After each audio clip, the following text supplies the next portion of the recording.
Hey, welcome to Sports and Politics with T. I'm your host, Tanya. And tonight we have made it back to Monday, guys. Listen, I hope everybody's had a great weekend. We are already July the 14th. Halfway of July already, almost over, guys. 2 weeks left and it will be in August. Can y'all believe that? I tell you. But anyway, I hope everybody again has had a great weekend. And I want to thank again more subscribers that's joined the channel from Thursday all the way to Monday. I had another 10 people join this channel. Again, welcome, welcome, welcome. I love all my subscribers. Thank you again for all the support, everybody tuning in, and thank you for subscribing to my channel. All right, now tonight we're going to take a look at a few things that I felt like we really need to look at a little bit more in depth. The first thing that we're going to talk about tonight is the recent flooding that happened in Texas. Because trust me, a lot of people have some outtakes and some things that I never really thought about. But we're going to dive in because some people say, well, this flood happened in a sundown town, which is more like a racist town.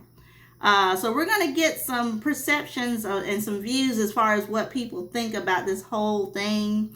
Also, we're going to look at some MAGA people that was affected by the floods. And let's just say some people have an idea that this was payback. Let's just say it like that. Also, the last thing that we're going to talk about is President Obama and George Bush, the former president, is actually teaming up now to take on Donald Trump. That's right, guys. They are putting something together, which we're going to talk about later on at the end of this video. Some things that they're getting together on, which is going to be pretty interesting. So at the end of this video, of course, I'm going to dissect every clip. I'm going to let you know how I feel about all of this. So let's go ahead and get started with the first thing as far as that flood in Texas. Again, I'm going to chime in after that video is complete. And once it's over, we'll talk about what I think about this whole scenario as far as the flooding in Texas.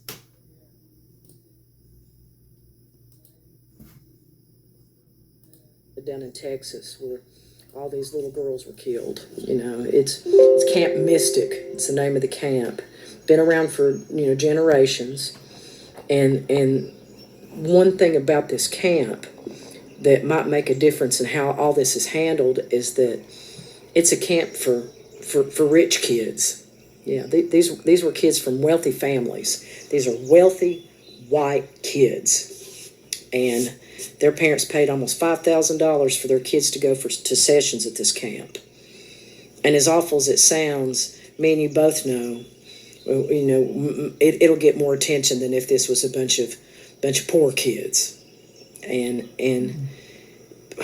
the weather service said like 3 to 6 inches of rain, ended up being 12. The river came up really quickly. The weather service wasn't getting the information out as they should. There's no sirens in that area to warn people that the river's coming up. Should the camp directors have heeded the original warnings and moved the kids up? The kids that were washed away were the younger of the fellows, and their cabins were right next to the river. Well, the other campers, the older ones, are up on the hill, and they're fine. So maybe they should have taken the initiative and moved those little guys up to the top of the hill for the night. But hindsight's 20/20. The fact is, a lot of little kids have lost their lives in this flood, and it's a preventable tragedy. It's just a shame. So will we hear more from these parents? Probably. Money gets attention. We all know it's true. And these were wealthy children. Yeah. Just tragic. This little guys. And look, y'all already know on this channel we hold racist Caucasian people accountable. And sometimes, because if we don't, who will? And before we get to this video, if you don't like black people, black issues, black talks, get the step. Racial discrimination against African Americans has a long and difficult history in Texas, including areas like Kerr County, Slavery. Kirk County had a slave population before the Civil War, with some families owning enslaved people around Kerrville and Central Point. The KKK was active in Texas, using violence and terror tactics, and hanging from ropes became a prevalent form of racial intimidation. One instance involved the hanging from ropes of 6 black men in Kerrville in 1894. Recent discussions in Kerrville acknowledge that racism, while perhaps not always overt, continues to be a reality for some members of the local black community. Make that make sense. And the ironic part is, all this stuff happened, the flood happened on the 4th of July. And again, rest in peace to those young girls that died in that flood. But this woman was right. Money gets attention. Just look at these sundown towns. Every time they have a major disaster, they get all the right media. They get the sympathy from the whole country. I told y'all, on a lot of my videos, all of my videos, I'm always telling y'all about the media.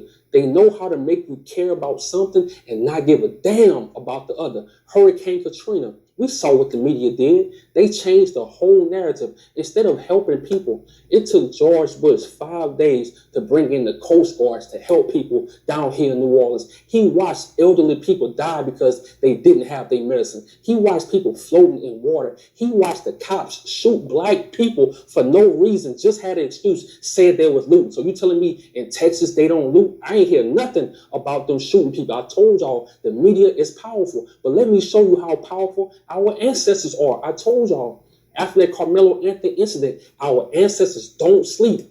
Camp Bandina in Houston, mostly black kids, they escaped death. Matter of fact, run a tape. Tonight, a North Houston community is feeling relief after flash flooding near Camp Bandina left roads blocked and families worried. A bus finally pulled back into town, bringing home dozens of kids and a wave of emotion. Orko Manna was there for the heartfelt reunion. To see this bus pull into the parking lot of Garden Oaks Church of Christ in North Houston is such a relief for these families. All these kids spending time this week at Camp Bandina, a Christian youth camp in Bandera, Texas. Flooding from the Guadalupe River and this tree blocking their way out of the camp, causing concern for loved ones. I missed y'all. I'm so glad y'all made it back safely. Erica White, grateful to see her 13-year-old daughter Madison Saturday and share an embrace. It's comforting to know all the kids are okay. We were just praying, and last night was rough, but I was so happy when I could track her on Life 360 and see that they were heading back. So very grateful. The panic paralyzing, knowing that less than 30 miles north of Camp Bandina in the Texas Hill Country is Camp Mystic. In the wake of the intense flooding Friday, Camp Mystic officials say more than 20 kids are still missing. That camp isn't too far from where you guys were. So, I mean, how are you processing what happened out there? We were initially shocked, and we were a little scared, to be honest, but we did pray about it, and fortunately we got through it. It really shook a lot of the adults. We tried to keep the kids unaware of it. Youth Minister Bryce Powers telling me his heart is with Camp Mystic right now. We're blessed to have avoided the storm. We're blessed to be here.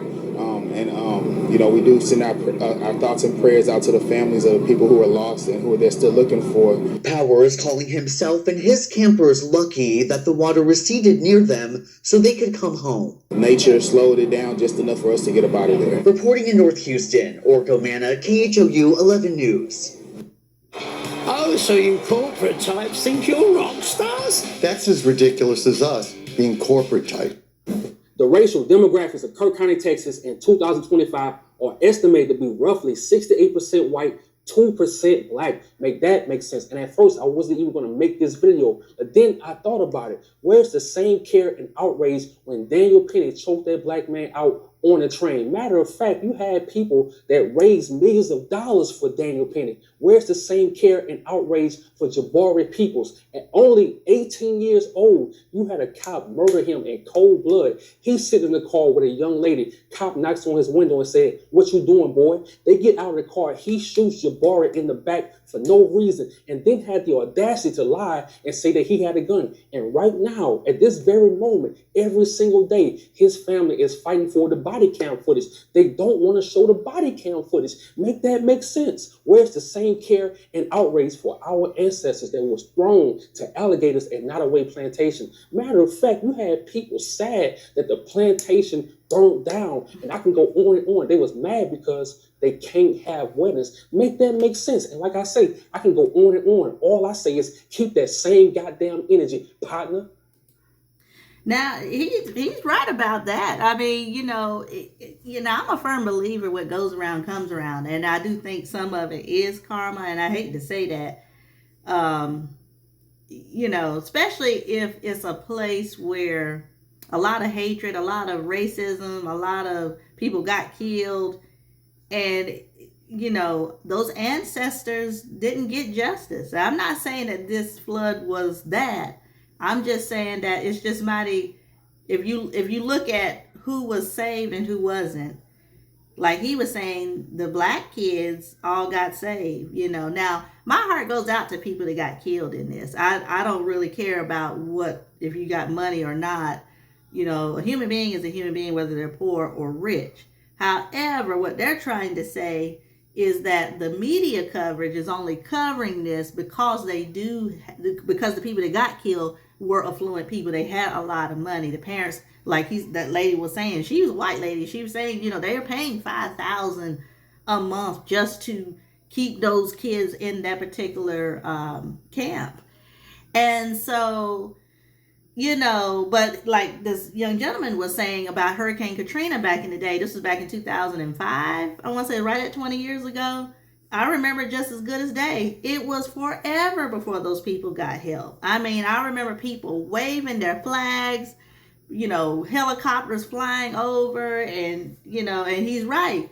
George W. Bush took a long, long time to even just go out there and see what he could do to assist. You know what I'm saying? So, but now you see, and thank God they're getting help. I'm not saying they shouldn't get help, but it's just strange that when people got money, for some reason that help comes just like that. And the coverage of that emergency is, you see it nonstop. So, I totally get it. I hate to see anybody lose their life. I don't care who they are, especially kids, So let me say it that way. But there have been a lot of African American kids that have lost their lives too, right? And that's what we got to look at as well, because like he said, nobody cares when it's the other way around. Media doesn't halfway cover it, and if they do cover it, they're going to spin it in a way to make it seem like it's not really a big thing. It's just a normal disaster, and you just move on to things and keep on with your day. But it's sad. Now, if you really take a look at this, like they were saying, Camp Mystic was supposed to be a Christian camp. However, the land that it sits on is known for racism. So just like the plantation that got burnt down, and I told you I was glad it got burnt down. To me, that was a sign that God is saying enough. Sometimes you got to take heed to the warning. People were mad because they're racist. Because in this day, who really wants a plantation to still be up? I mean, what does it signify? Why do you need that building still here for what? So again, this is what I'm saying. They only care when it's them. All right. So, but it's just something to really take a look on. I'm not saying this is karma. I'm not saying that all the people there that died were bad people. There probably was some very, very good, innocent people that just it affected, and it's just sad, that they get lumped in with everybody else, which is very unfortunate. But let's go on. I'm going to go on to the next clip at hand. We're going to actually look at one of the MAGA people that got affected by the storms. Now, this is why I say sometimes it could be karma, because come to find out, a lot of MAGA people live in that particular region. We're going to listen in on Tabitha Speaks, which is one of a channel that I listen to. She's going to highlight a MAGA lady that all she spewed was hate. You know, she spewed hate. She didn't have no remorse. She had no care. She didn't care if people were suffering or not. And now she's on the recipient end of needing help, you know? So let's look at this, and I'm going to tell you what I think about all of this as far as why I think this could be karma in some ways. So let's go ahead and go to the next clip.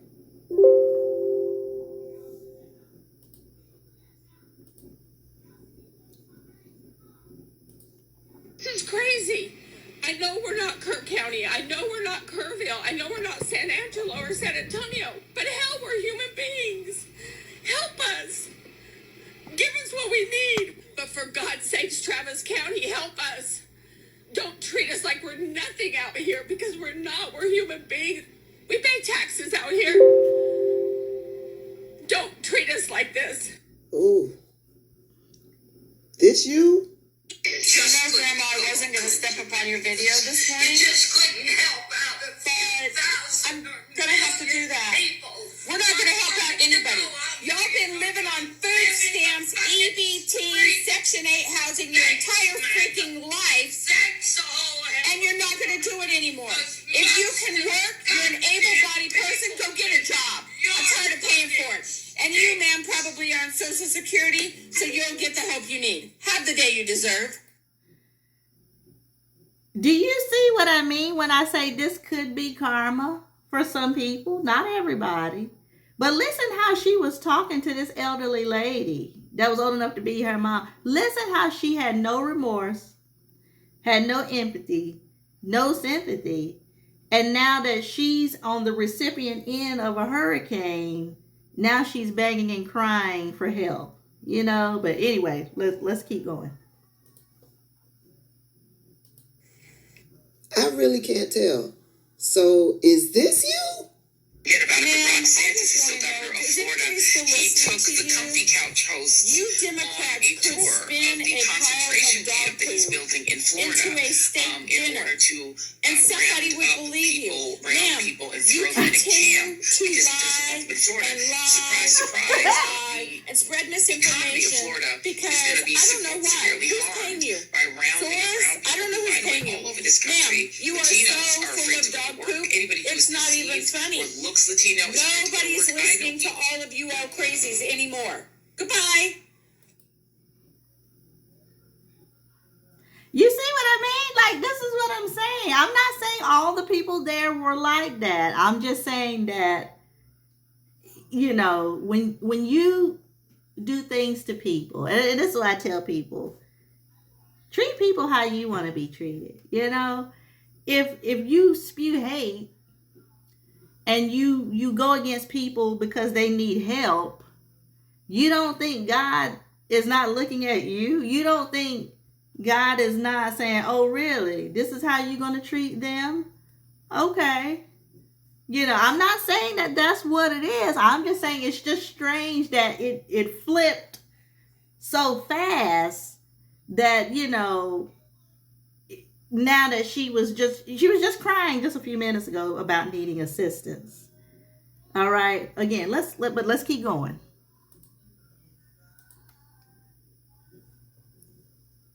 One more time.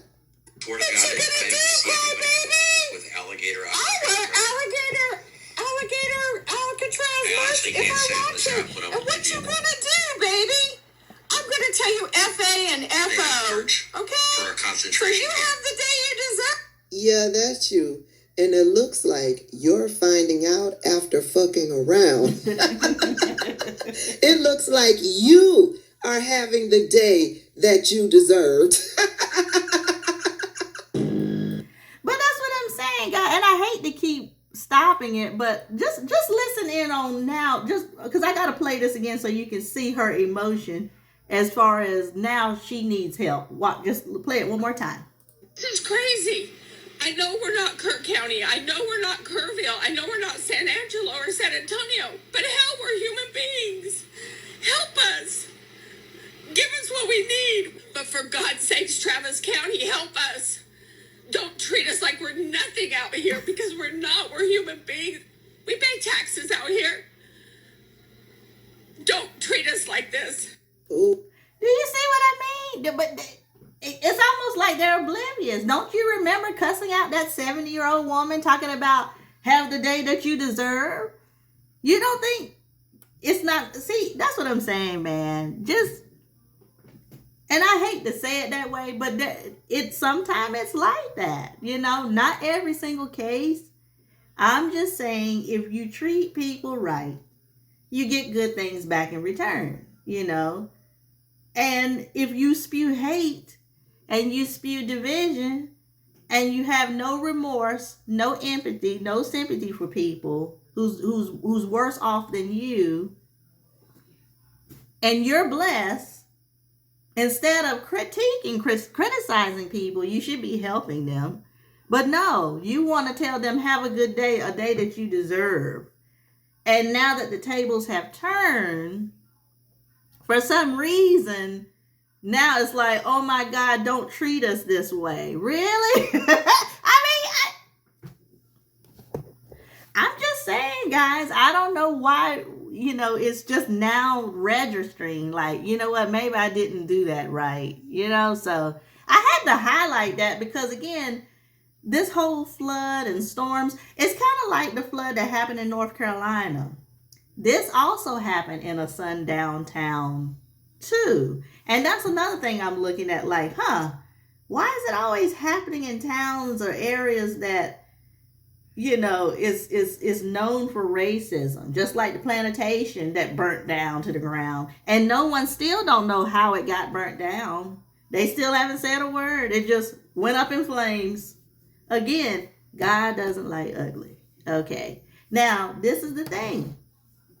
Do I think there were some innocent people that got hurt? Absolutely. And again, my heart goes out to the people that lost their loved ones, kids, just, you know, because I know that's devastation. You know, I'm not making light of that. What I am saying, though, is that within that group, you have people that are hated, that hate people of color, that hate people of other races and ethnicities.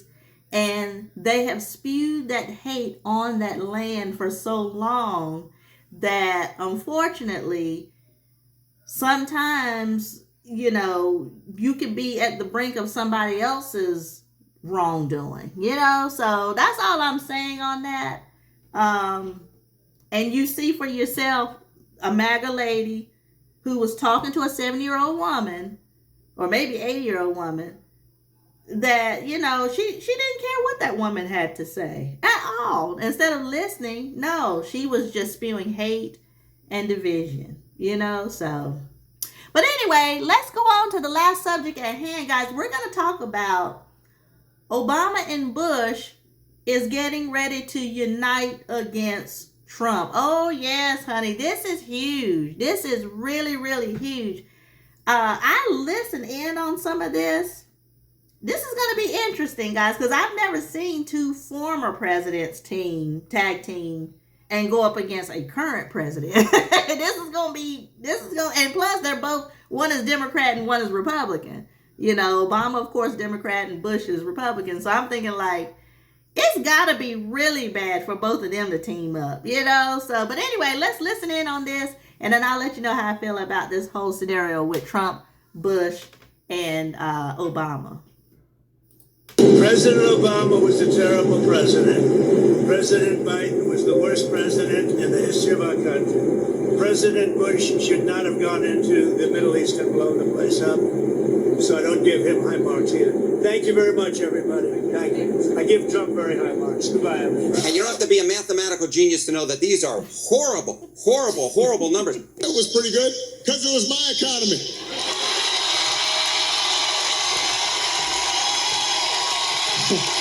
We had 75 straight months of job growth that I handed over to him. Now, it's not often you find headlines with both Bush and Obama sharing the same sentiment, unless it's involving epic meme creations. But both former presidents joined forces to shoot down President Donald Trump's decision, or as they described it, a quote, colossal mistake, to shutter the US Agency for International Development. Former Presidents Obama and George W. Bush and U2's Bono are saying goodbye to USAID. The unlikely trio teamed up via teleconference Monday to talk to employees on USAID's last day of operations. And the former presidents, in a rare move, rebuked Trump's decision to shutter the agency. It all comes as Secretary of State Marco Rubio officially announced yesterday that the foreign aid arm has ceased operations. The agency experienced a rapid dismantling since President Trump's return to the White House, and massively in part thanks to the help of Doge. Rubio writes on X, "The era of government-sanctioned inefficiency is over. From now on, our foreign assistance programs will be accountable to the American taxpayer." The shuttering of USAID is expected to lead to the deaths of millions around the world, according to a recent Time article. Former US Ambassador to Russia, Michael McFaul, says, quote, "The destruction of USAID will go down in history as one of America's most significant foreign policy mistakes. We have no chance of competing with the Communist Party of China without instruments of influence like USAID. Hope our next president reverses this decision quickly."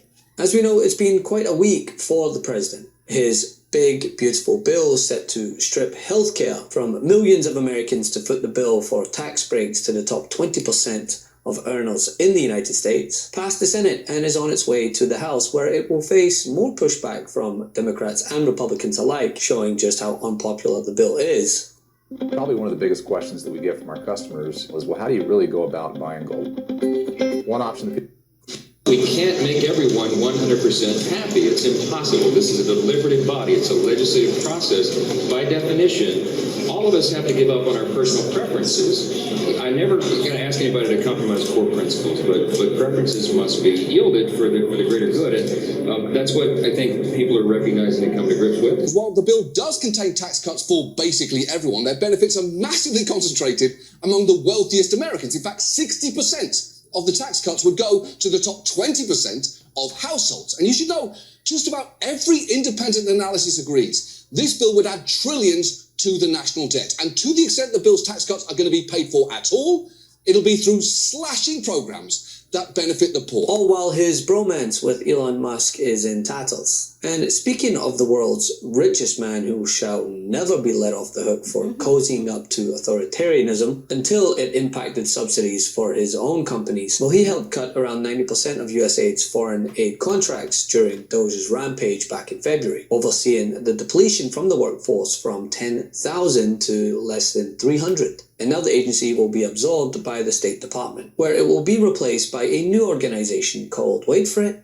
America First. The US led on international efforts to combat HIV/AIDS, treatment, prevention, and there's an initiative called PEPFAR, which is credited with saving 26 million lives in the last 20 years. It was part of the foreign aid freeze, then there was a limited waiver. Its services are disrupted, and UN aid says if permanently discontinued, there will be another 4 million AIDS-related deaths by 2029. So if you look at that example, which is backed up by data, in 2023, 630,000 people died of AIDS-related illnesses, then perhaps Bill Gates's figures are not wrong. Millions of lives could be lost. First of all, the program, the AIDS. And it's with this that both Barack Obama and George W. Bush decided they couldn't sit around and say nothing. They had to speak out. In a farewell video message to staffers on Monday, Obama said, quote, "Gutting U.S. aid is a travesty and it's a tragedy because it's some of the most important work happening anywhere in the world." You've seen progress. I mean, there has been progress in a lot of areas that is now, it seems, in peril. In the health domain, the progress is measurable on malaria, on TB, on the 25 million lives saved by virtue of President Bush's PEPFAR program. This is progress every American can feel proud of, and that's the vast majority of global health progress. Let me just jump in. There's 25 million lives saved because of PEPFAR, which is, as you said, George W. Bush started this. I mean, that's an extraordinary thing. I mean, I've seen this.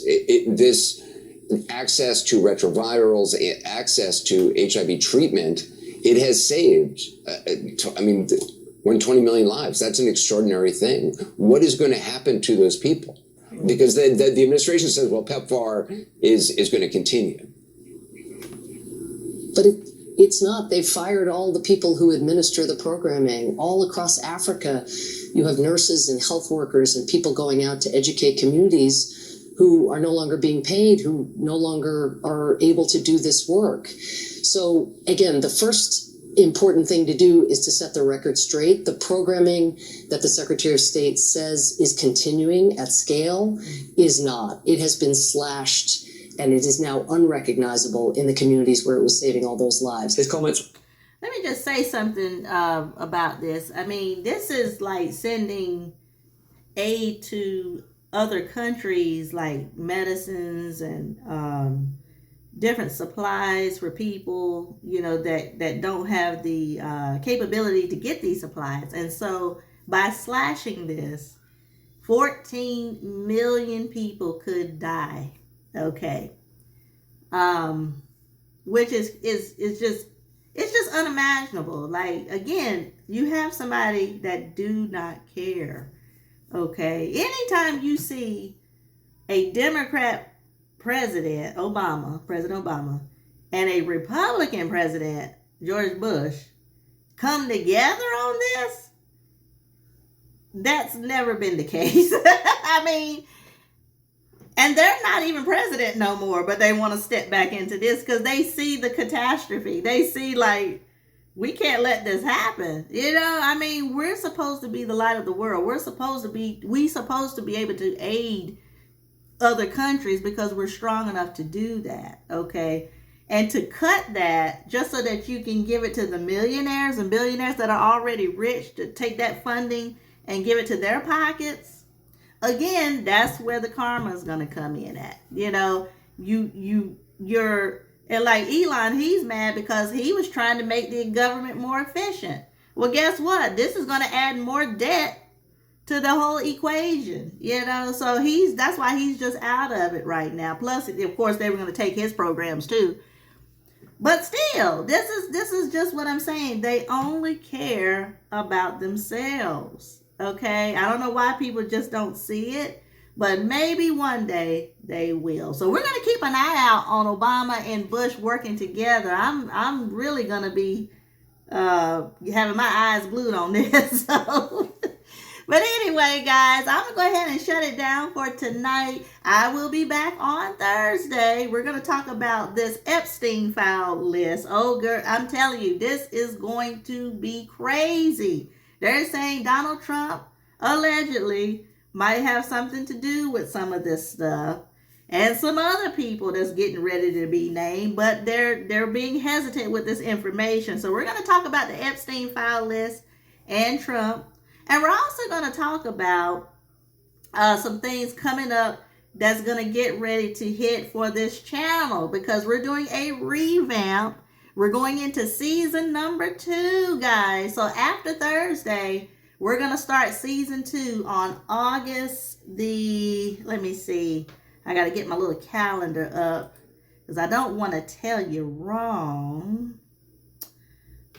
Let's see. Yeah, so it's going to be August the 4th.